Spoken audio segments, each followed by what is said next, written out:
Hey there, fellow birds of the spiral. Fearsome Rubber Ducky here, and this video is a setup for level 30 Musketeer. This is pretty much the best gear in the game for level 30, so I will do a quick overview of this setup. Okay, so first off, I have Marshall Stetson.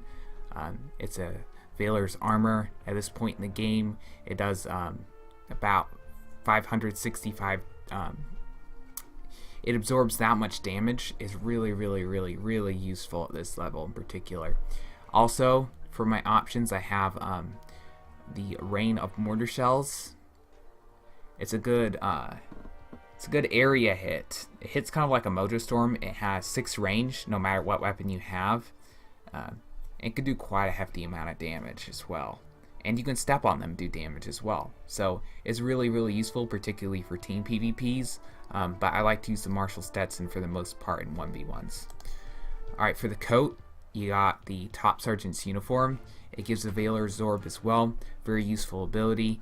I pretty much recommend this coat over any other coat you can get at level 30.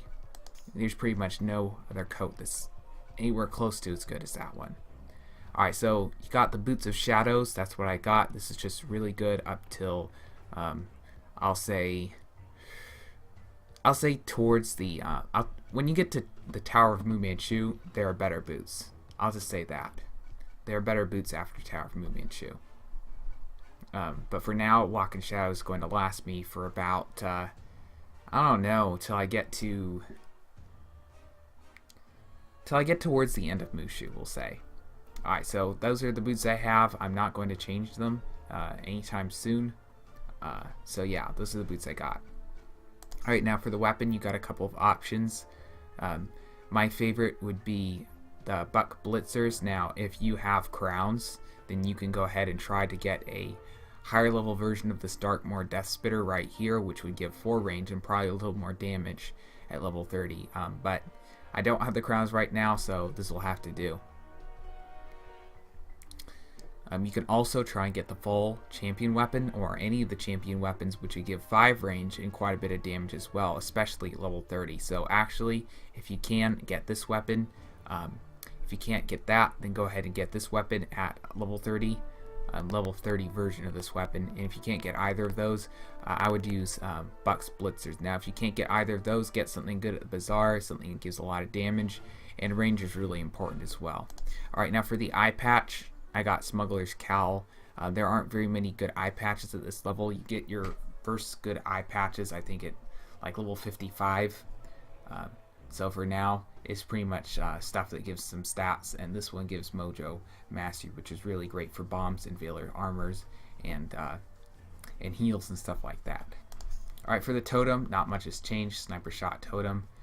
So yeah, that's what I use. I've been tempted to use this Baron Semine's standard just for the summon, but I actually prefer the snipe. Same for my charm right here, snipe.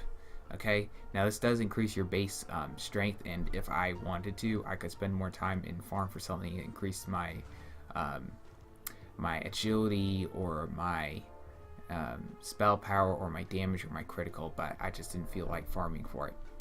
But the important thing is that it gives a snipe. Now for the ring, I got a nice ring that gives a ruse. It's good to have at least 2 heals. Pretty much no matter what class you are, you want to have 2 heals at pretty much all times. I have one trained, and I have one on a piece of gear, and this piece of gear happens to be my ring. So anyway, guys, also, you can reference any of this gear very quickly by looking it up in the Pirate 101 Central Wiki. There's a link down below in the description, and that's what I recommend. Alright, so let's have a look at the companions really quickly. I got an Old Scratch right here, and this is what I have him set with. I have him with Improved Mojo Blast 2. This means he can hit a large area of enemies, as seen with the red gridded square down here. Okay, I can't move my mouse to where it is, but you know what I mean, right?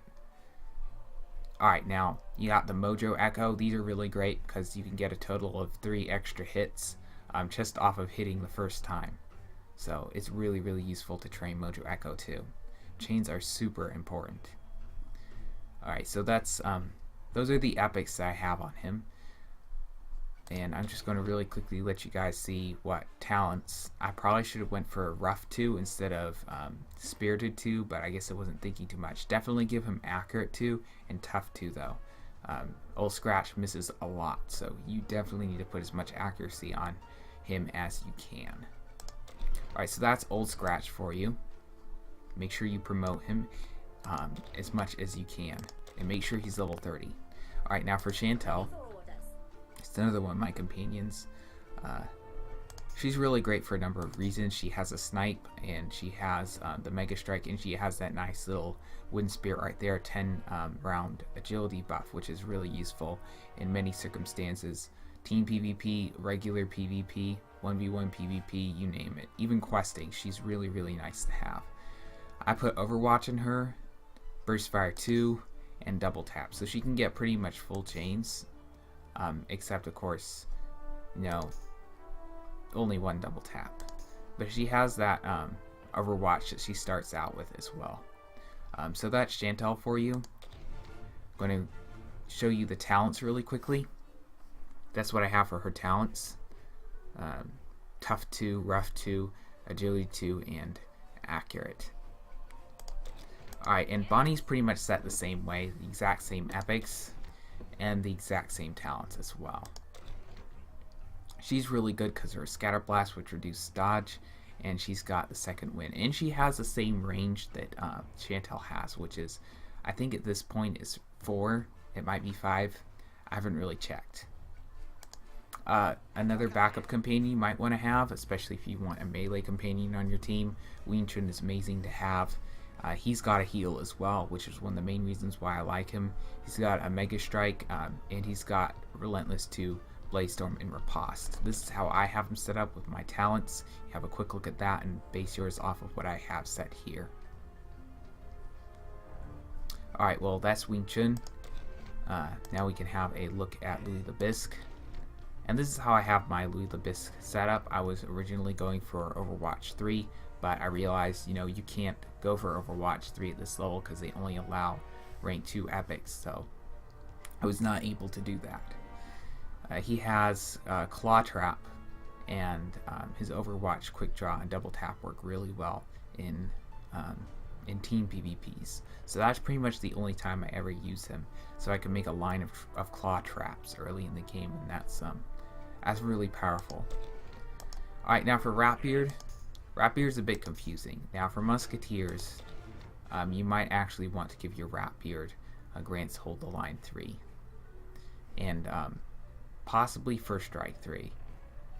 As for Repel Borders 3, it's not like as necessary. By the way, this is all for later level. I'm not even sure why I'm telling you this right now. But this will all affect how your companions are at a later level, so it's kind of important. Why do Musketeer Ratbeards not need Repel Borders 3 as much? Because they don't need to reduce accuracy as much. Why? Because they usually have Chantel, Bonnie, and with Overwatch 3 in the end. So they'll be reducing the accuracy. However, when it comes to late game, it's just your Pirate and Ratbeard, it really does help to have Repel Borders 3. But in general, I recommend going for Hold the Line 3 and First Strike 3, and then maybe Repel Borders 2. That's what I recommend personally. Or, you know, Blade Storm 2. Either is good. Probably Blade Storm 2 actually. But here's a quick look at what epics I have, and here's a quick look at the talents that I have for Ratbeard. I'll probably end up resetting him later, but that's a pretty decent setup right there. So those are my companions. I'm going to show you what I trained. Alright, I have no training points. That's good.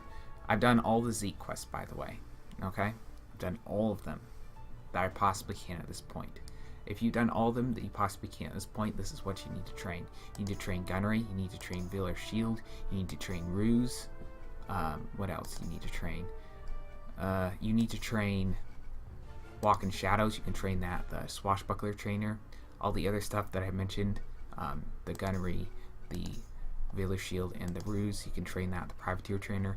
Now, at the Witch Doctor Trainer, you want to train Ghost Whale. And we'll have a quick look at the other page over here. You want to train Fast 1. What else you want to train? You want to train Burst Fire. You can train this at the Hidden Trainer in Devilfish Hollow. Now, if you're not sure where the Hidden Trainer is, you can also wiki that, or you can just go to Devilfish Hollow and ask people there. Somebody will usually show you. So that's pretty much what I have trained. Let's have a quick look at my deck setup. I got my gunnery up front, then I got my 2 hides, and then I got sniper shots, so I can go for hidden snipes right away. And then I got my Veiler's shield, my Veiler's armor, I got my agility buff, my rain of mortar shells, and my 2 best area attacks after rain of mortar shells, my cyclone round and my bonfire shot. And after that, I got all my best heals right here. This heal right here comes from a pet. At level 30, there's a chance that people will not want to fight you with your pet, so there's a very good chance that you'll be stuck with these 2 heals right here. But definitely make sure you have Ruse trained. So that's a good order for your abilities right there. Everything else doesn't really matter that much. Yeah, not really. Anyway, guys, that's pretty much the setup that I have for Musketeer at level 30. Hopefully this video was helpful, and I hope to see you in another. That is it for now, and peace out.